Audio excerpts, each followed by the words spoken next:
So, do you think it's challenging to work with the law enforcement agencies जब हम case file करने जाते हैं चाइल्ड मैरिज को लेके, और हाँ कितना जेंडर बाइस्ड है हमारे लॉज? ऑन पेपर तो अलग बात है, और ऑन ग्राउंड रियलिटी में कितना डिफरेंस है दोनों में?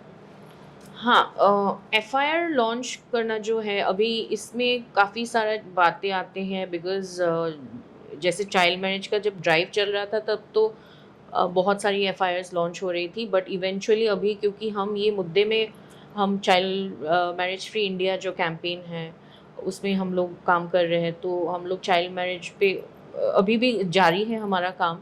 तो अभी कभी कभी ऐसा इंसिडेंस होता है जहाँ पे चाइल्ड मैरिज हुआ है, रिपोर्ट हुआ है, हमको रिपोर्ट हुआ है या हमारे पास इंफॉर्मेशन है और पुलिस के पास गए हैं हम लोग, बट एफआईआर लॉन्च नहीं हुआ है। राइट। सो ये सब ड्राइव से पहले की बात है? नहीं, अभी अभी भी? अभी भी ओके। ऐसे ऐसे है, काफ़ी जगह में होता है। तो इसको लेके थोड़ा प्रॉब्लम हो जाता है हमको बिकॉज़ अभी मैं ये नहीं बोलूँगी कि ये सब जगह हो रहा है, कुछ जगह में ये हो रहा है।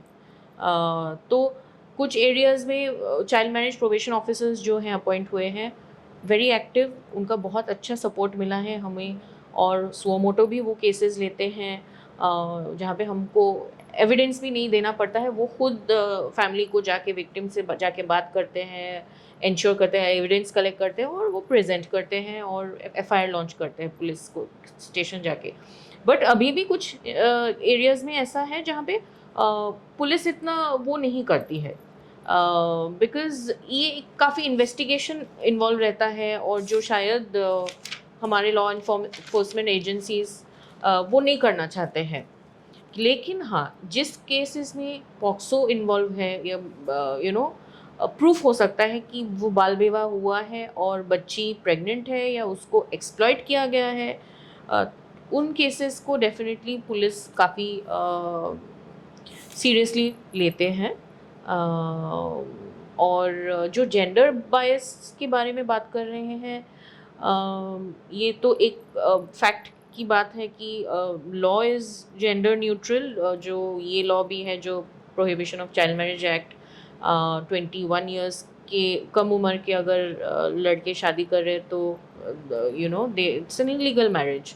बट व्हाट हैपेंस इज अभी वी हैव हैड इंस्टेंसेस, हमें ऐसे इंस्टेंसेस दिखने को मिले हैं जहाँ पे पुलिस को भी पता नहीं है या वेरीफाई नहीं किया कि लड़का माइनर है और शादी हो गया है, तो वो चाहते हैं कि वो म्यूचुअल डिस्कशन होके अगर शादी रुक सकते हैं तो ज़्यादा अच्छी बात है, instead of going for a legal proceeding. Okay. So ये एक चीज़ है, और ये भी है कि अगर 21 ईयर्स के अबव है और बच्ची 18 ईयर्स की नीचे की है तो ऑब्वियसली केस तो बनेगा ही वहीं पे। तो मेरे पास ऐसा कोई पर्टिकुलर डेटा नहीं है जहाँ जिसके तहत मैं बोल सकती हूँ कि एक्सप्लॉयटेशन होता है या the law is only favouring the victims who are girls. So मैं वो ज़्यादा नहीं बता पाऊँगी क्योंकि मेरे पास ऐसा कोई पर्टिकुलर इंसिडेंट नहीं है, बट ये होने का चांसेस रहता तो है। जैसे हम देखते हैं कि बहुत केसेस में जब दोनों माइनर होते हैं, हुँ, तो दोनों चिल्ड्रन है, अंडर एज है, विक्टिम दोनों ही हुए, लेकिन आइडियली क्योंकि वहाँ पर जेंडर रोल प्ले कर जाता है कि लड़की है तो विक्टिम होगी ही, और लड़का है तो वो एक्यूज्ड ही होगा, हुँ, और उसको जो है लॉ उस तरह से, सोसाइटी उस तरह से उसको ट्रीट करती है कि he is a criminal, he is an एक्यूजर। और हो हाँ, सकता है कि कभी-कभी कि लड़की ने भी उसको परस्यूट किया हो, हुँ, और it could be both way कि लड़के ने नहीं, लड़की ने ही अप्रोच किया हो, राइट। या लड़के ने भी किया हो।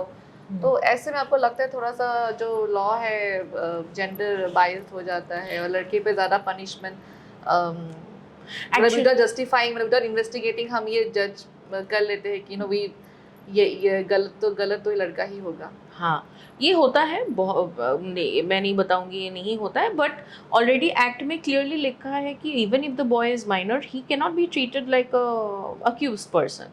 बट जो लोग ने शादी तय किया है, जो लोग इन्वॉल्व्ड है, अगर शादी हो चुका है मतलब पेरेंट्स की जानकारी हो भी सकता है, नहीं भी हो सकता है। बट शादी तो हुआ है, there is a marriage has solemnised. So जो लोग इन्वॉल्व्ड है उस प्रोसेस में, वो एडवोकेट हो सकते हैं, जो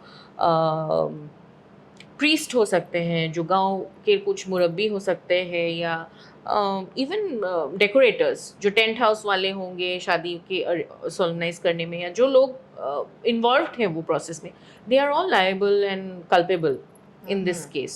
So the law is very clear in its own that we cannot treat the child under 21 or below 18 as the accused. But yes, अगर लड़की को भगा के कोई लड़का ने शादी किया है और लड़की माइनर है, लड़का भी माइनर है, तो it is, yes, it happens where generally the treatment is a little biased towards, you know, the man. Right. So ये थोड़ा होता है, Right. but that's when our role comes. Right. और इसकी वजह से अभी एक हम अभी प्लान कर रहे हैं कि एक तो है थाना लेवल, जो लोग जो हमारे यहाँ पे थानाज हैं, जो पुलिस स्टेशंस है या पुलिस आउटपोस्ट है, जहाँ जो पुलिस इंचार्ज ऑफिसर्स हैं, उनको थोड़ा और सेंसिटाइज करने के लिए, और when they get a case और child marriage case is reported, क्योंकि पहला जो होता है, अभी हमने देखा है कि इमीडिएट एक्शन होता नहीं है अभी भी।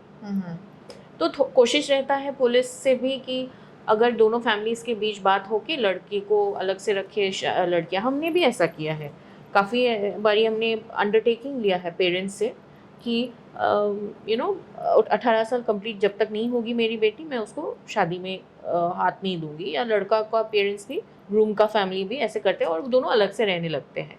तो ये इट्स देखने को मिलता है कि पुलिस भी चाहती है कि अगर एफआईआर ना हो के केस को रिजॉल्व किया जा सके तो बेहतर है, Right. Because it's additional pressure on the police Right. To launch an FIR. कि जैसे आपने कहा कि जो लोग भी टेंट डेकोरेटर जो टेंट लगा रहा है वो भी अकाउंटेबल है, है, कॉम्प्लिसिट है इस Complicit, yes. राइट। तो कन्विक्शन रेट तो हमें यहाँ ज़्यादा देखने को मिलता नहीं है। हाँ. In any case in India, if you see take trafficking case ले ले या फिर पॉक्सो मैटर ले ले, चाइल्ड मैरिज में तो I think it's also it's equivalent to nil, ज़्यादा कन्विक्शन रेट नहीं होता है।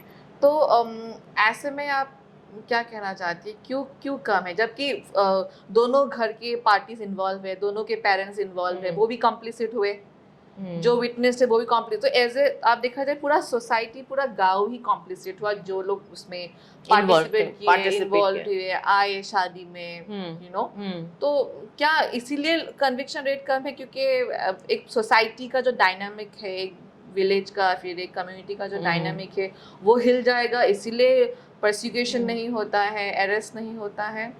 हाँ, एक चीज़ वो है, और ऑल्सो वो जो इन्वेस्टिगेशन होता है, I mean the proof of involvement of those people, जो इन्वेस्टिगेटिंग ऑफिसर्स रहते हैं, क्योंकि द इन्वेस्टिगेशन का जो पार्ट है वो पुलिस देखता है। तो एक बार एफआईआर लॉन्च होने के बाद पुलिस का जो रोल है चार्जशीट फाइल करना, उसके बाद केस को ट्रायल में लेके जाना, तो चार्जशीट के टाइम में वो कितना हद तक वो प्रूफ कर पाते हैं कि ये लोग इन्वॉल्व थे, क्योंकि लाइक आई सेड, ये आप और आपने भी अभी अभी जो बोला, क्योंकि पूरा गांव इसमें शामिल रहता है, तो स्टेटमेंट्स जो होते हैं वो काफ़ी बदलते रहते हैं।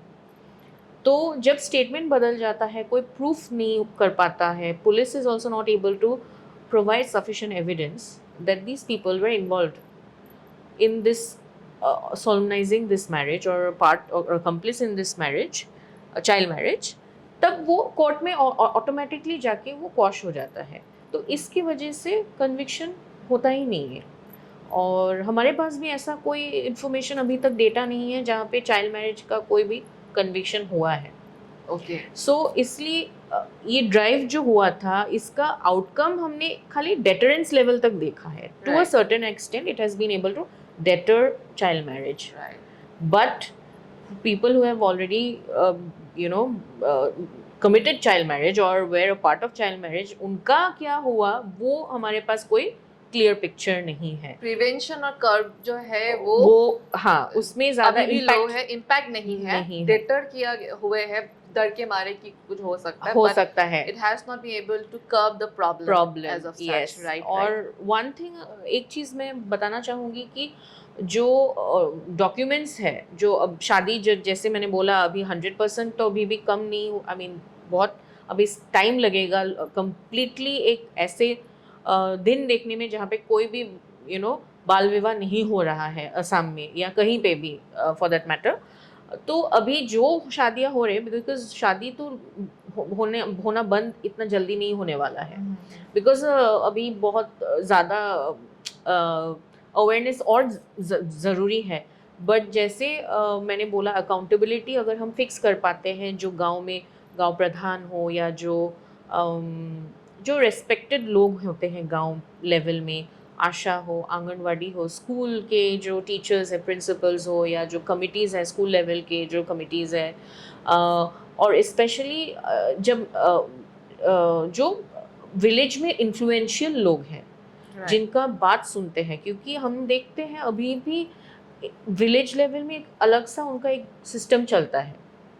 शादियां भी जितना होता है जो लीगल शादीज है, बहुत कम शादीज है जो लीगली मैरिज होता है। अभी भी लोग एक कैंगरू कोर्ट के अंदर, हाँ, अंदर वो फंक्शन करते हैं। सो अगर हम we are able to focus on those people, because वो जो बोलते हैं वो मानते हैं लोग, तो उनका अगर हम सोच बदल सकते हैं, या ये थॉट प्रोसेस, अगर लड़की भाग गई या उसका शादी करवाने में फैमिली ज़्यादा जोर दे रहा है, तो वो फैमिली को कैसे कन्विंस करें कि ये शादी नहीं अलाउ करेंगे। ऐसे भी केसेस हैं जहाँ पे लड़की भाग के लड़का के घर में रह रही है, लड़का वाले नहीं रखना चाहते बिकॉज उनको डर है कि हमें पुलिस पकड़ के लेके जाएंगी, लेकिन वो लड़की वाले जो हैं वो लड़की को नहीं लेके जाना चाहते वापस, तो वो लड़की कहाँ जाएगी। तो हम ऐसे सिचुएशंस में काउंसलिंग करते हैं, CWC को इन्फॉर्म करते हैं, CWC डिसाइड करती है वो बच्ची को वापस लेके जाना क्यों ज़रूरी है, तो पेरेंट्स का वहाँ पे क्या रोल है। तो इट इज़ अ वेरी क्या बोलते हैं, ऐसा एक it's a very complex issue. It is not just about putting people and taking them and putting them behind bars will not help. So we have to understand where the problem is and who are the people in the chain who needs to know about this. So हम आपके campaign के बारे में ज़्यादा जानना चाहेंगे, जो child marriage free India campaign है, जिसके आपके जो भी वन ऑफ दी ऑर्गेनाइजेशंस हैं, किस तरह से आप लोग काम कर रहे हैं और क्या रहा है अभी तक? हाँ, तो दरअसल ये जो child marriage free India campaign है, ये 160 ऑर्गेनाइजेशंस इंडिया के जो NGOs हैं सब ने मिलके कोalition फॉर्म किया है, which is supported by the Kailash Satyarthi children's foundation, और हम उनके पार्टनर NGO भी हैं। असम में हम 3 ज़िले में काम कर रहे हैं और आगे हम 2 ज़िले में और काम करने। क्या क्या ज़िला है? हम बक्सा, कामरूप मेट्रो, कामरूप रूरल में अभी फ़िलहाल काम कर रहे हैं, और अभी इस अगले महीने से हम लखीमपुर और डिब्रूगढ़ में काम करेंगे, दोनों डिस्ट्रिक्ट में। तो इस कैंपेन में हमने ये फोकस चाइल्ड मैरिज में ही रहा है, और असम में ये जैसे हमारे लिए काम थोड़ा आसान रह गया है, क्योंकि हमको गवर्नमेंट का सपोर्ट बहुत अच्छा मिला है, because government has already been working on this in mission mode. तो हम बहुत ज़्यादा बड़े स्केल में हम अवेयरनेस प्रोग्राम्स कर रहे हैं, मास कैंपेन्स कर रहे हैं, या करते आए हैं, जहाँ पे हम इंश्योर कर रहे हैं विलेज लेवल जितने भी स्टेक होल्डर्स हैं, या डिस्ट्रिक्ट लेवल जितने भी स्टेक होल्डर्स हैं, जितने भी गवर्नमेंट डिपार्टमेंट्स हैं, हेल्थ हो गया, एजुकेशन हो गया, ब्लॉक लेवल जो स्टेक होल्डर्स हैं, या चाइल्ड डेवलपमेंट प्रोग्राम ऑफिसर्स जो हैं, ASHA, anganwadi, self help groups, student bodies, सारे लोगों को हम एक साथ समेट के उनको बिग स्केल हम लोग एक अवेयरनेस प्रोग्राम कर रहे हैं। तो हमने कैंडल लाइट मार्चेस किया है, साइकिल रैलीज़ किया है, और स्कूल्स में, हर एक स्कूल में हमने 450 गांव में हमने पिछले 1 साल में हमने जितने लोग हैं, पब्लिक हैं, उनके पास जा के हमने चाइल्ड मैरिज के बारे में बताया, क्यों चाइल्ड मैरिज रोकना ज़रूरी है, क्यों चाइल्ड मैरिज नहीं करना चाहिए, और क्या उसका नेगेटिव इम्प्लिकेशंस है, वो हमने समझाया, और उनसे हमने प्लेजेस लिया कि हम चाइल्ड मैरिज सपोर्ट नहीं करेंगे। और ये बहुत बहुत सक्सेसफुल रहा है कैंपेन, बिकॉज़ अभी ऐसे भी केसेस हमें इन्फॉर्मेशन अभी जब आता है, तो कई बार ऐसा भी हुआ है कि विक्टिम जो रही है चाइल्ड मैरिज की, वो उसने हमें इन्फॉर्मेशन दिया है कि मेरे गांव में ऐसे चाइल्ड मैरिज हो रहा है। So this is like a big momentum, it's like a force.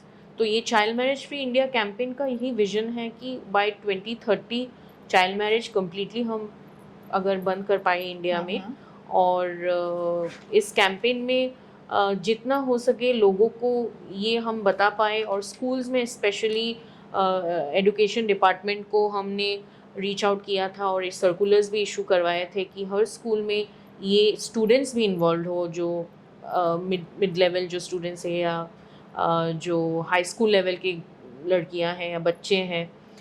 हमने वहाँ पे जाके स्ट्रीट प्लेस किया है और उनको जाके समझाया, उनको रिप्रोडक्टिव हेल्थ के बारे में बोला, और हम कोशिश कर रहे हैं थोड़ा और अग्रेसिवली ये मैसेज कन्वे करने के लिए कि बच्चों को अगर हम फोर फ्रंट में अगर ला सकते हैं, और बिकॉज हमने देखा ये कैंपेन के दौरान जब हम मीटिंग्स करते हैं बच्चों के साथ तो काफ़ी सारे इश्यूज फोकस में आते हैं। तो डोमेस्टिक वायलेंस का बात हमको, मतलब बहुत सारे इश्यूज हमें केसेस ऐसे सरफेस में आया, हमारे पास आया। फिर पॉक्सो के बहुत सारे ऐसे केसेस जो छुपे थे, जो किसी ने बात नहीं किया था, या गांव में ऐसा घटना हुआ है बट लोगों को पता नहीं था। तो जब हम ये कैंपेन के दौरान जब हम बात करने लगे चाइल्ड मैरिज के बारे में, लेकिन हमें और अलग इश्यूज जो प्रिवेल करते हैं जैसे कि पॉक्सो हो गया, हाँ, और teenage pregnancy, exactly teenage pregnancy का, ट्रैफिकिंग के बारे में, ह्यूमन ट्रैफिकिंग के बारे में, ये सब केसेस हमें और जानने को मिला। और एक इंटरेस्टिंग चीज़ मैं यहाँ पे बताना चाहूँगी, कामरूप मेट्रो जहाँ पे हमारा ऑर्गेनाइजेशन ये child marriage free India campaign में काम कर रहा है, जनरली मेट्रो एरिया में चाइल्ड मैरिज हमें लगता है होता नहीं है बिकॉज सेमी अर्बन एरियाज है, बट वहाँ पे भी काफ़ी चाइल्ड मैरिजेस छुपे हैं। तो हमने ये प्रोग्राम के दौरान 2 ब्लॉक्स हमने लिया था जहाँ पे कुछ विलेजेस भी हैं, बट ज़्यादातर तो म्यूनसिपलिटी एरिया में ही आता है मेट्रो में। बहुत सारे ऐसे गांव में हमें इंफॉर्मेशन मिला था कि चाइल्ड मैरिज बड़े पैमाने में होता है। मतलब एक गांव में जैसे जितनी भी लड़कियां हैं, about 20% of the girls way married of at a very young age, and it has social sanction. और सब बच्चियों के बच्चे भी हैं, बड़े भी हो गए हैं। तो हमारे पास ये ऐसे ऐसे कुछ इन्फॉर्मेशन, मतलब हमें केसेस मिला। और जैसे मैंने बताया कि कुछ एरियाज़ में शादी हो गया है, पूरा गांव गया है शादी में, और जब हम गए हैं, हमारे टीम गई हैं, तो उनको काफ़ी अग्रेसिवली अटैक किया है, लेकिन नॉट अटैक बट रोका गया है कि आप लोग ये गांव का मामले में आप लोग इंटरफेयर नहीं कर सकते। ओके, सो ऐसा भी हुआ है। ये सब अर्बन सिटीज में? हाँ, सिटीज़ मतलब गुवाहाटी जो हमारा मेन हेडक्वार्टर है, जहाँ पे हम ज़्यादा लोकेटेड है, वहाँ से ज़्यादा दूरी में नहीं है, not a very far flung areas. Okay Prerna, मेरा आखिरी सवाल है ऑडियंस के लिए। चाइल्ड मैरिज, जिसको हम लोग बाल विवाह भी कहते हैं, वो तो गैर कानूनी अपराध है ही। इसके अंदर लॉस क्या है और सजाएं क्या क्या है? चाइल्ड मैरिज तो एक बात है कि ये नॉन बेलेबल ऑफेंस है, कॉग्निजेबल एंड नॉन बेलेबल। और जो एक्ट है उसमें मेंशन किया है क्लियरली कि जो भी चाइल्ड मैरिज में इन्वॉल्व रहते हैं, कंडक्ट करता है, उनको सज़ा मिलता है या तो 2 साल का कड़ी सज़ा, और या तो 1 लाख रुपए का फ़ाइन, या बोथ। और खाली इसमें एक एक्सेप्शन है कि अगर कोई वुमेन इन्वॉल्व है मैरिज में सोलमनाइज करने में, तो उनको इम्प्रिजनमेंट नहीं देंगे। ओके, तो देखा जाए तो इतना बड़ा इशू है, लेकिन इसके लिए जो सज़ा तय किया है वो काफ़ी नहीं है। तो घूम फिर के बाद हम उसी पे आ रहे हैं कि ये जो लॉ है जेंडर वाइज तो है, क्योंकि अगर वुमेन, अगर औरत भी उसको करवाने में उतनी जिम्मेदार जितना एक मैन है, लेकिन सजा सिर्फ मैन को मिल रहा है, पुरुष को, लेकिन महिलाओं को नहीं मिल रहा है। तो इस पे इसलिए एक ज़रूरी है कि हम शायद ये एक्ट में फिर रिविजिट करें, थोड़ा अमेंडमेंट्स लाए। राइट, ये थोड़ा एक चीज़ है जो हमें शायद एक बड़े पैमाने में थोड़ा डिस्कशन करना है, या गवर्नमेंट, ये जुडिशियल जो सिस्टम है हमारा, जो लॉ मेकर्स है, उनको शायद ये चीज़ को थोड़ा और ध्यान से देखना चाहिए। जी, जी, जी, जी, जी। तो इसी पे हम जो है आज का जो डिस्कशन है चाइल्ड मैरिज, बाल विवाह पे जो हम ख़त्म करते हैं और आशा करते हैं कि आपको हम सारी इन्फॉर्मेशन दे पाए प्रेरणा के थ्रू। और प्रेरणा का जो एनजीओ है उसके बारे में इन्फॉर्मेशन हम आपको डिस्क्रिप्शन बॉक्स में दे देंगे। और चाइल्ड मैरिज के बारे में अगर आपको पता हो, जैसे प्रेरणा ने कहा, जो भी इसके बारे में जानता हो, अगर उसको पता है, उसको रिपोर्ट नहीं कर रहा है, तो वो भी इसकी सज़ा के भागीदार है। तो प्लीज़ अगर कहीं पर भी आपको पता चलता है चाइल्ड मैरिज हो रहा है या फिर डाउट है, तो आप पुलिस को इन्फॉर्म करें। अगर पुलिस को इन्फॉर्म करने में अगर हिचकिचाहट होती है, तो प्रेरणा की एनजीओज़ है और आपकी नियरेस्ट आपकी एरिया में कौन सा एनजीओ है उसको देखिए। और हेल्पलाइन नंबर्स भी होंगे। हेल्पलाइन नंबर्स है क्या है helpline numbers? 112 112 is a helpline number, तो वहाँ फ़ोन कर सकते हैं। और प्लीज़ आप जागरूक नागरिक बन के चले और इससे हमारी सोसाइटी में काफ़ी मदद होगा। तो इसके साथ हम इस एपिसोड की अंत करते हैं। Thank you so much Prerna for thank you. Coming and sharing your information, and do like, subscribe our episode and channel. Thank you.